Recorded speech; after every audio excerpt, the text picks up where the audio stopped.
Good afternoon. Regarding the use of responsible media, the Department of Education establishes mechanisms that would guide our digital learners to make them responsible users as they seize the learning opportunities available in the virtual world. Mechanisms such as a DepEd memorandum that was issued by the former secretary.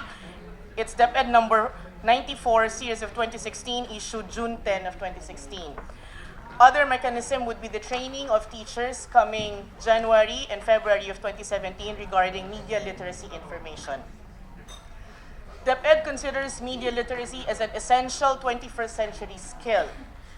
It ensures that media literacy is taught and integrated in various disciplines. This is quite small, but it's simply showing us that information and media literacy is integrated in most of the subjects that's taken up, especially in senior high school. Apologies, and unfortunately, this is really something that's not useful right now. Let's please move to the next slide.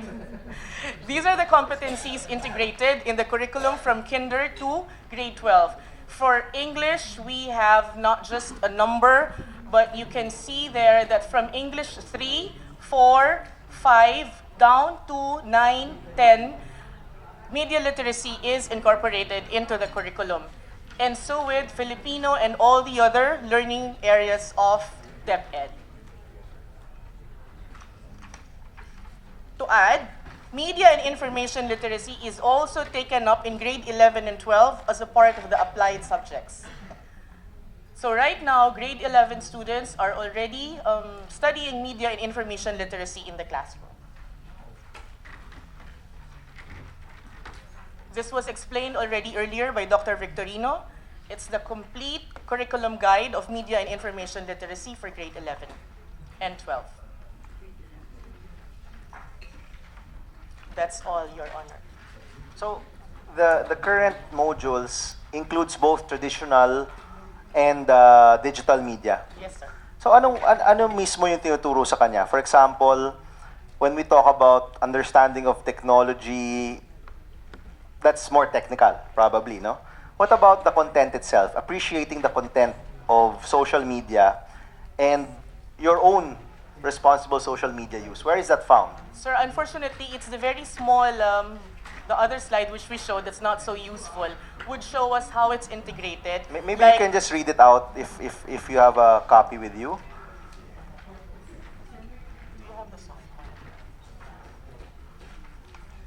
Basically, for example, traditional style would be research through books only, but this one would incorporate research using the search engines of the internet.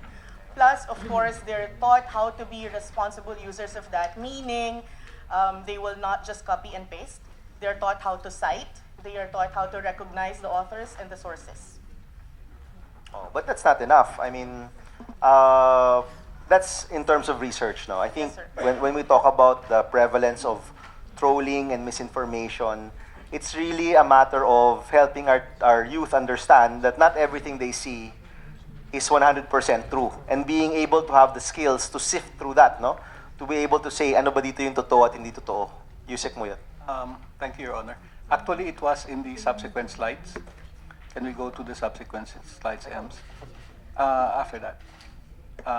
Yan. Okay, the one after that. Please continue. There. Your Honor, if you can see, in the after below the blue shaded row, you have there for 11 and 12, MIL 11, 12 LSI. Demonstrates proper conduct and behavior online. EMS, can you go back? Netiquette, virtual self. There it is. There it is, Your Honor. And this is for grade 11 and 12, Grade 11 and 12, Your Honor. But there's also something on something similar to that in grade 10, Your Honor. But I would like to add that recently we have just launched our cyber safe teachers modules in collaboration with the Stairway Foundation and with funding from UNICEF on how not only to properly use the internet and social media, but also for children to protect themselves from abuse, exploitation, or And bullying. predators. Yes, Your Honor. The teachers' modules have been pilot tested in Baguio, and these are for grades 5 to 6 and for junior high school. And we hope to get support for the rollout of these modules, Your Honor. That module is extra to the Yes, current. it's So a when would that be standalone. taught? One is for grades 5 and 6.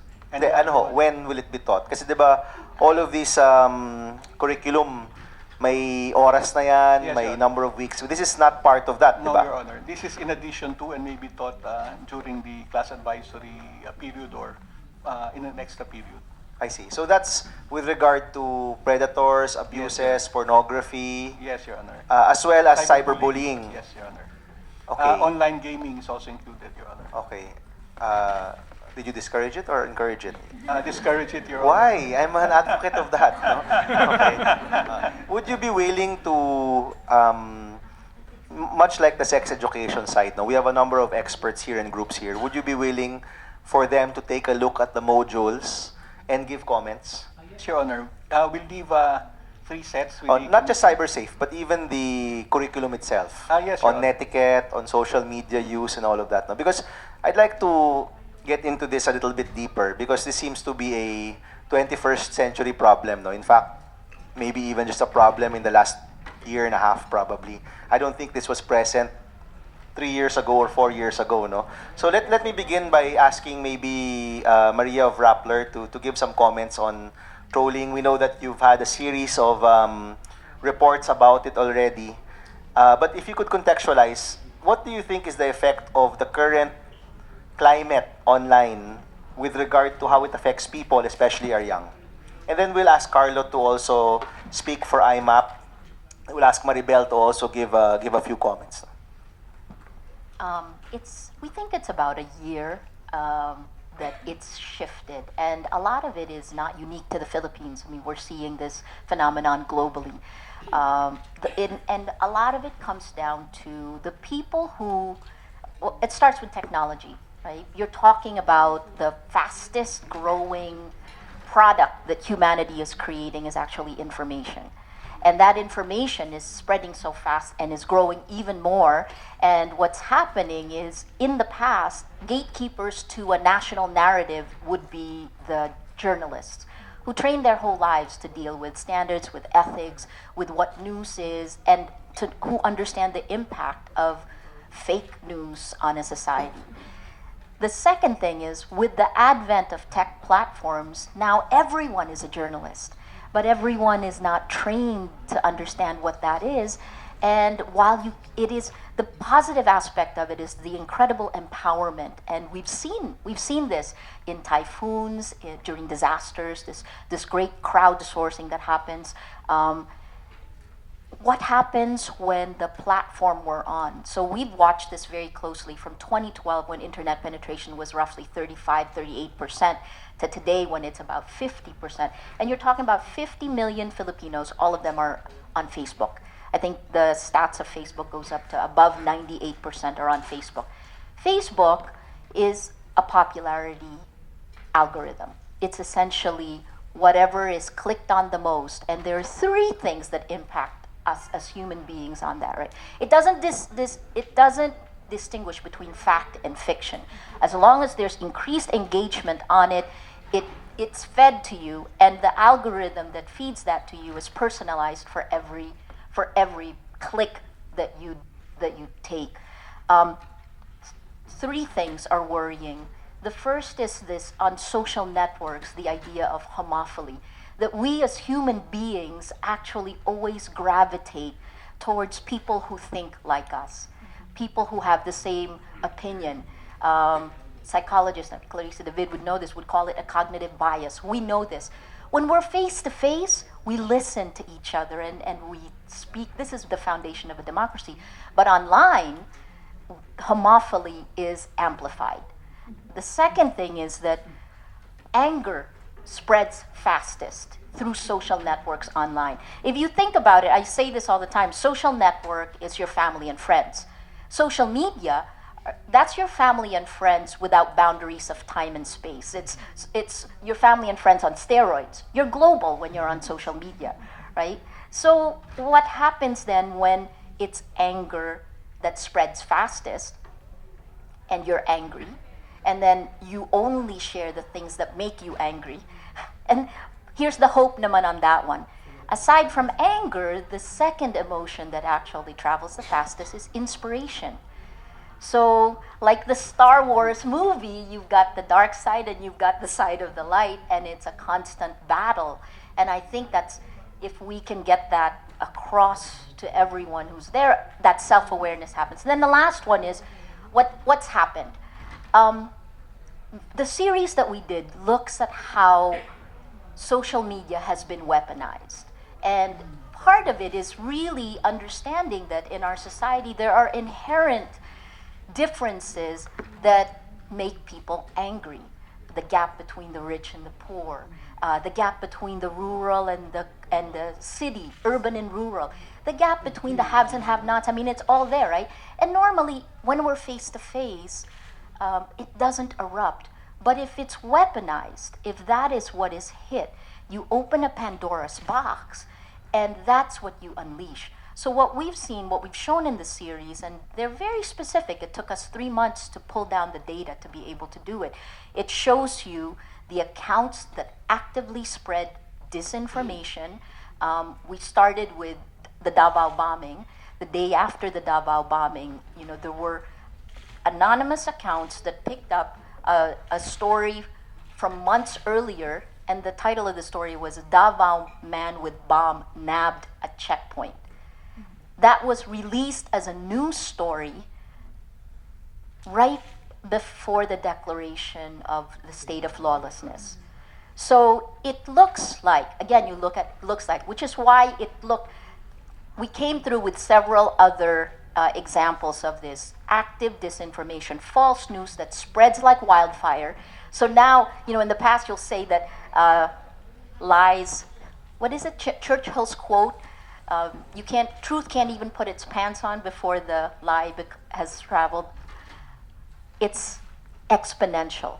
So we believe that, how do we deal with this? What's happening online is the lack of awareness has created a spiral of silence. And this is Clarissa David's words. When the words are weaponized to stifle perspectives that are of the other. So that homophily splits us, makes it an us against them automatically. And then when you push anger and hatred, it will silence the side that you are targeting. What do we do for it? We've been working with DepEd. I think you felt some of this, and some of it is real human nature, right? It aggravates the worst. It aggravates the worst of human nature, some of it. And that comes back then to our own self-awareness. Are we going to allow our nastiness to rule, right? Because there are real people who just like trolling because they're anonymous. So probably the first step, I would say there are 5 points. Our social norms and our values have to catch up with the technology. And the first is we need to ingrain in our youth social etiquette in interaction. Moral responsibility not to abuse anonymity. We need to begin to foster critical thinking, because if Nika can pass a fake news website as in an intelligence report to the Senate, what more a 10-year-old or an 11-year-old kid, right? And then the last one is we have to strengthen paradigms of constructive debate. We really do have to do that. And where we've been working with DepEd on trying to there's several things we've been doing with DepEd. Some of them have to do with crowdsourcing for disaster risk reduction. The teachers are always amazing at this, crowdsourcing an anti-corruption platform. But the one I like best is the next generation journalists. We've been pushing to have a media literacy class as early as the 4th grade.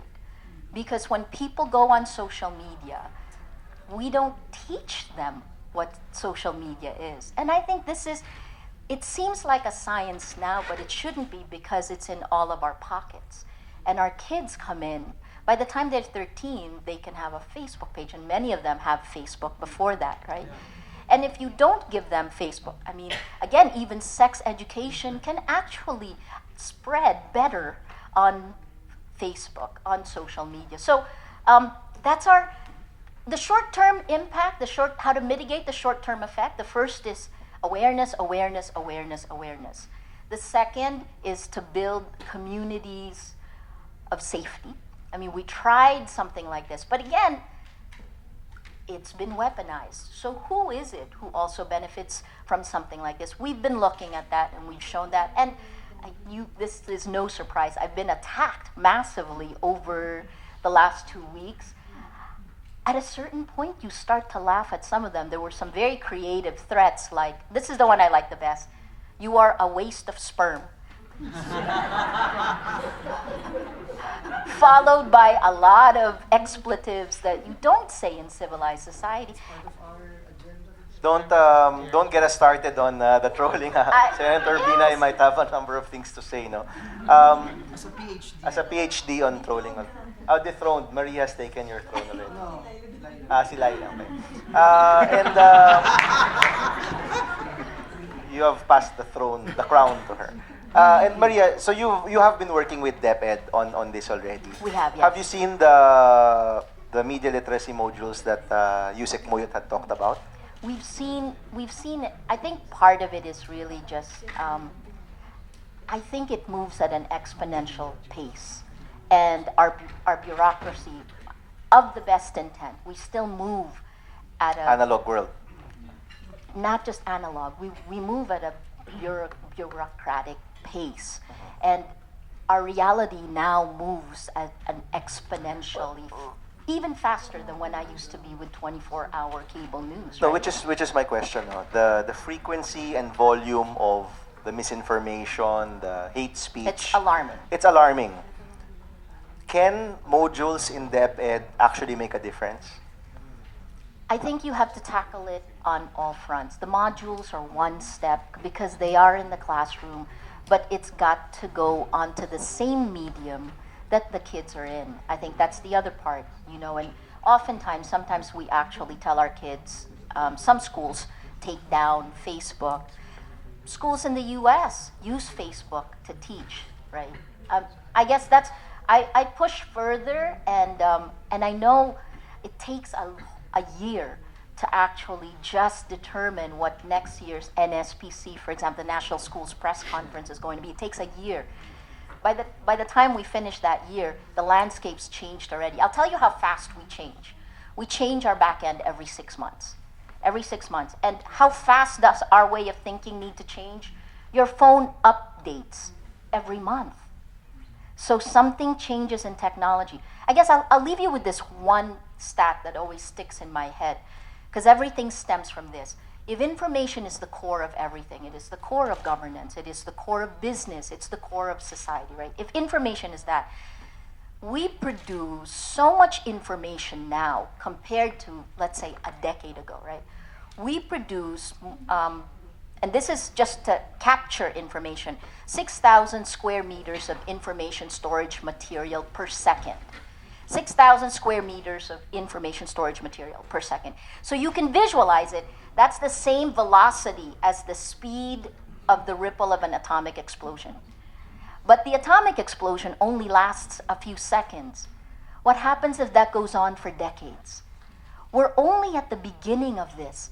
And this is part of the reason, when I got the invitation, we have to figure out what to do when it breaks that curve, because it's going to grow even faster.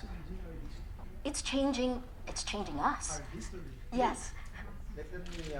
Let me ask Carlo from IMAP to give a few comments. Then we'll go to to Professor David and to Maribel. Good afternoon. Before we start, let me just comment. I posted a picture of me and Maria on our site, Unbox, and I have now like 100 comments bashing of them saying that a Rappler bought us or something. So it's true what she's saying about the viciousness of the attacks. But very quickly, on trolls, it's not a local problem. It's global. It's widespread, and it's really unsolved. Make no mistake about it, there are victims. And the victims really are the people who take in the misinformation and spread it, and spread the hate. It's a global problem that has no known long-term solution yet. It cannot be solved by one individual, one organization, or one company. It has to be a collaborative effort between the government, industry associations, telcos, and global brands, companies who are not based in the Philippines, like Facebook and Google, to be able to solve it long-term by adding features that allow for fact-checking and additional security. At the end of the day, collaboration will fix this, not regulation. Parallel to this, what we can do is arm the citizenry, especially the youth, by educating them on how to secure themselves from online predators and spotting misleading or deceptive content. Google and other platforms have been doing their fair share. There's now a fact checker on Google News. There's Snopes. Facebook is trying to figure out how to fix their algorithm. But we need more conversations like this to happen fast and to educate the youth on how to use these platforms and these tools. But how to be able to fix it quickly and fast. We cannot just wait for the curriculum and then fix it at the start of every school year. There has to be budget set aside so that we can attack this fast, quickly, by launching education campaigns on the platforms that matter the most, on where the action is happening, online. So it's really a combination of all of that. A long-term approach wherein we talk to the major stakeholders who can fix it long-term, putting in curriculum changes so we can address the next generation, and then launching very quick, fast, strategic campaigns, communication campaigns that will not just educate the youth, but will really usher in a change of heart and see those moral and social values catch up with technology. Carlo, are you saying that, so one, everyone appreciates the fact that it's in the curriculum, but what you're saying, kulang pa yon, and we need something more responsive. I think what was highlighted earlier with Maria is it's so fast. The growth has been explosive. And the victims really aren't just the public figures. We're starting to see it happen to a lot of people almost every day. And it's not just even the trolling, it's the online predators. There's a new modus ngayon, yung people pose as the opposite sex that are attractive, get the personal information of kids to get their pictures and then blackmail them to send money. So there's just so many things happening right now, and fixing it on the curriculum level is a long-term solution in my view. It has to be fast, it has to be explosive, and I think private companies, media organizations will be more than willing to put in their fair share to help fix that. Okay. Professor David. Thank you, Your Honor. I think to echo what both have said, it's very important that whatever the response is from DepEd should be hosted on the platform, because it really needs to be fast. Before you can finish just a design of a module, the platform itself has changed. So it needs to be responsive, it needs to be fast, and if you're targeting people who are on the platform, so you want to reach them through the medium where they are, with the language and the visuals and the tone that they're used to, because the tone for social media is much more informal and intimate, and so you have all these other moving things that we have to consider. The other thing I think that's important to, on the side of misinformation and politics, is the Philippines is not a country with a tradition of newspaper reading. We've never had a large newspaper reading public, so it was, if you ask me, it was easier for fake news sites to proliferate because the population is not used to being able to tell what is real news from fake news, because most Filipinos don't read newspapers. So unlike in the US, you can see if it's New York Times, then Washington Post, then you know that it's real. Here, it's both a good thing and a bad thing that new citizen journalism and even Rappler's business model, which really didn't start from a paper. The reason why they were able to really grow it is because there was an openness to this new technology. But at the same time, we have to realize that at the root of it, when it comes to what we need to consider, it's really media literacy. Because the platform changes so much. Who knows? In 3 years, it's possible Facebook is not the biggest thing. It could be something else. Right? So the base of what we need to consider in the curriculum, which is the longer term, is media literacy broadly and all the things that entails. So Facebook now, we're talking about it like it's a community platform. And it is, but at the same time, it's driven by advertising. The same way television and radio and all our other news outlets are driven by advertising. So we have click farms where you pay a PR agency 100,000 a month so that they can click, click, click, and you have many people clicking to push your content forward, it's advertising. So I think if people were that whole economic business model and being able to really understand what drives the medium, even if the platform changes over the next 10 years, the fundamentals of the economics underneath it and the news and the politics and all these other things, those are what can be focused on in the curriculum, understanding how media operates so that even if the platform changes, you know that the business model behind them are probably not going to change very quickly. But for in terms of values and norms, and making sure that we teach children that if you're not willing to say it to somebody's face, don't say it online. That's really values education and something that can really be done through the platform. But it needs to be in language that they are familiar with, in a tone that really responds to them, because it's a really completely different medium. And I think DepEd has been doing a good job with its social media. We took a look at it last year, and they have a big team that's doing it. But I think a campaign, for example, that's sort of a week or a month of a campaign that really educates followers on social media, that could really make a difference. Thank you, Professor.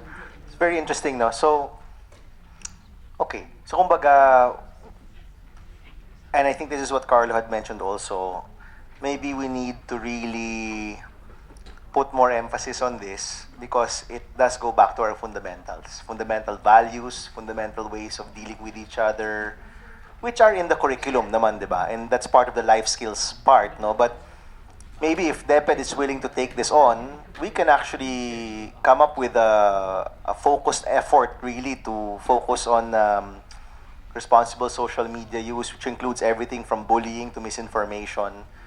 Yes, Yusek. Thank you, Mr. Chairman, and thank you to Maria, to Carlo, and to Professor David for adding to what we're already doing. In fact, I think Carlo's leaving, but actually DepEd has partnered with IMAP. I was at the DigiCon last week, and together with Paulo, we have already agreed on developing apps in order to promote cyber safety and responsible use of the internet. So we're actually attacking it from different directions. We're doing the usual way of including it in the curriculum as part not only of values but also as part of other subjects in the different grade levels, with the theme of do not do unto others what you don't want them to do unto you. Online So or in real life? Yeah, it's in real life and online. So it's basically based on respect for other people. At the same time, we realize that we also have to do something here and now. I mean, it takes a long time for these values to really sink in and change the behavior of students who will soon be adults. Okay. Well, Yusek, no, maybe, by the way, we're being asked to wrap up already, so we'll have Maribel with the last word, no? But maybe this is something we can really work on and can be one of the output of this hearing. I'm sure everyone here is very interested to really take this to the next level. So if you're willing to, we can co-sponsor a smaller group that can work on this further with friends from IMAP, Rappler, the other media agencies, our friends from the academe as well can help us out. But yun nga eh, parang it's really a matter of we need to attack the volume and frequency with the same volume and frequency. And the fundamentals should be there through our school system, definitely. But the immediate concern should also be addressed, no? Which is again matching the level of volume and frequency and language and intimacy in the same way that it is being done now. No? Okay, so we're gonna end with Maribel. If you can kindly tell us, what's the effect of all of this? The hate speech, the negativity, especially kung grade 5 ako. 13 years old yung earliest that I can join Facebook, no? That's about grade 5, right? Or early, grade 5 is around how old? 11? Oh, so let's say grade 6. Around grade 6, I'm on Facebook already. I post something, I get attacked by, because they don't know your age, of course, Right, no? right. You get attacked on different things. What's the effect to a young person if you experience this?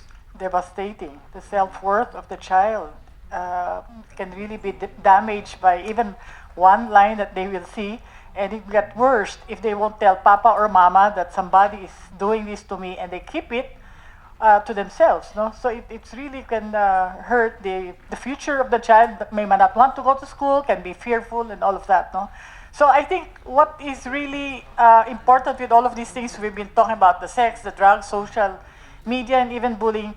You know, we have to strengthen the families in terms of educating the parents to help the schools, because parents now say, oh, school, I bring my kids there. Kailangan maayos na yan, ha? After 7 years or 12 years, which is not supposed to be. And studies show it's really the parents' role. But parents are not, that's why I say we need a parent license. Parents need to be educated. You know, parents, like you have a young little baby there, you want to get the basic course on parenting before your child, at the latest, will be in grade 2. Because after grade 2, your kids are so assertive that the parents, if they're not informed or educated, they give up or they say, bahala ka na, it's up to you, whatever you do. But I think what we have to strengthen is empowering the parents, and we can do this through DepEd, through the schools, so that the parents have a curriculum. And Dr. Queen Ali Chua and I have done 3 studies on the parents' best practices.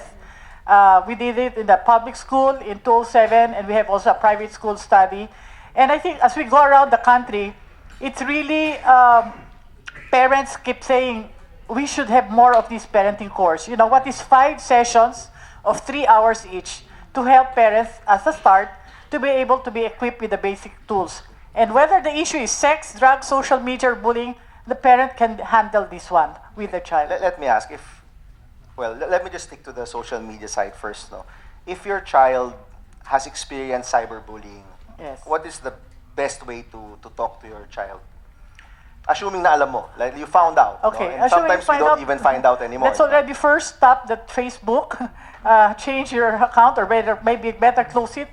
And if the relationship of the parent with the child is positive, then the parent can have that influence over the child to heal that wound. If not, the parent might have to get a professional to help this child, or whoever, maybe a teacher that the child will be comfortable with, to be able to unload first all the information that this child picked up from social media, and then go about the healing and helping them identify, is that really true? Is that really true that you're not good in school? Look at the evidence, we look at your grades. So somebody has to help them, because they cannot still, distinguish sometimes really between the fact, what's true and what's not true. And is a threat online different from a threat in person? Or pareho lang yun sa psyche ng tao?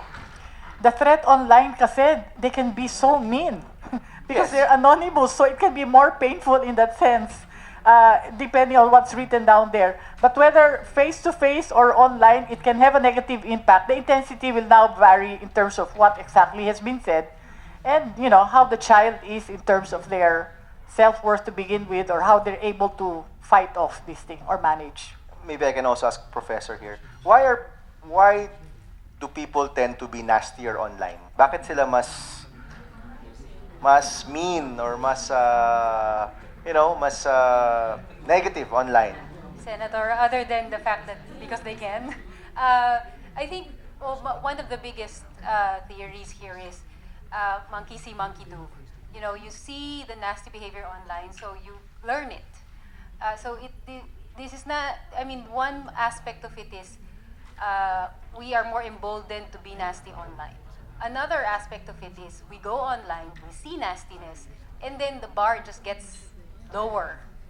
So it gets worse and worse and worse because you are emulating what you see. And so if I were a little more hardcore, and if I'm going to be a hardcore parent, take the age limit seriously for Facebook, because if you see the kinds of things they can read in the comments of a news article, nagmumurahan ng mga tao, they're attacking each other, they issue death threats. This is not content you would allow on television.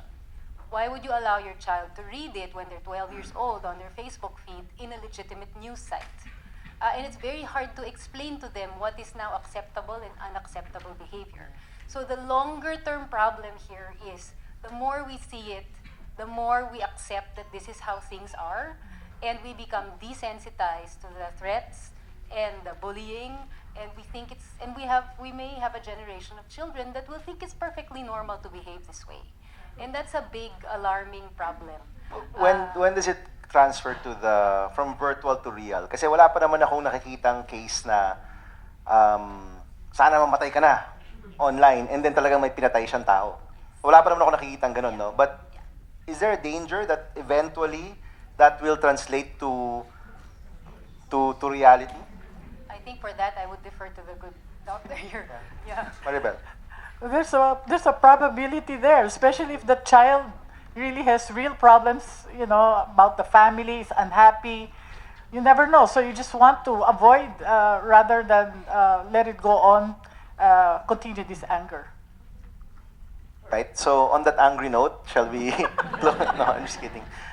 So we'd like to thank everyone. No? I think there are some action points. No? First, with regard to sex education, I think there is extra effort now, especially with regard to unwanted pregnancy. So DepEd, I think, will be undergoing some type of review with Secretary Briones, and I hope that other groups can also give their comments.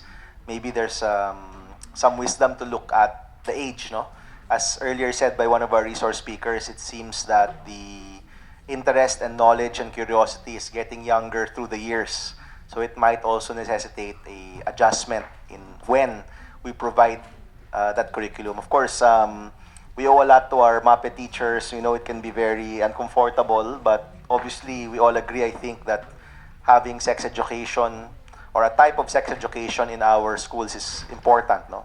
With regard to drugs, I think the next big event will be the mandatory random, yun nga, nako-confuse yung mga tao, mandatory random drug testing.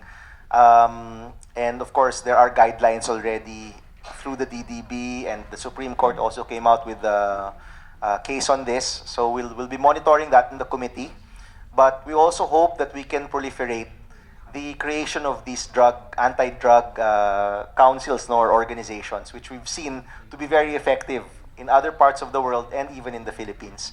And lastly, with regard to trolling, we'll probably request the Committee on Public Information to have another hearing on that, so it can be a broader topic, since it seems to be a very 2016 problem. It is, no? A 2015, 2016 problem. It definitely wasn't like this when I ran in 2013. So this is a problem that's come up in just the last 1.5 years, so which is really quite amazing to me. And it does seem that we need to address the volume frequency issues with the same volume and frequency. And as much as the media literacy in DepEd is acknowledged and appreciated, maybe we can also work on something that can match that level of speed, exponential growth, and energy that we see online. No?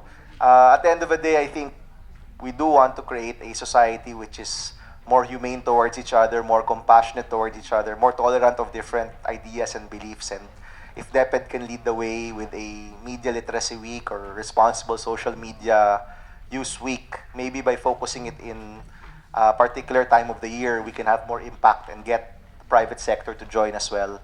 Palagay ko po, this is something we can probably explore further through the committee. And I'm guessing everyone here would like to volunteer. So with that, let me thank you again for your time. Maraming salamat. We suspend this hearing, and we invite everyone to submit their comments and suggestions to all the topics presented. Maraming salamat po.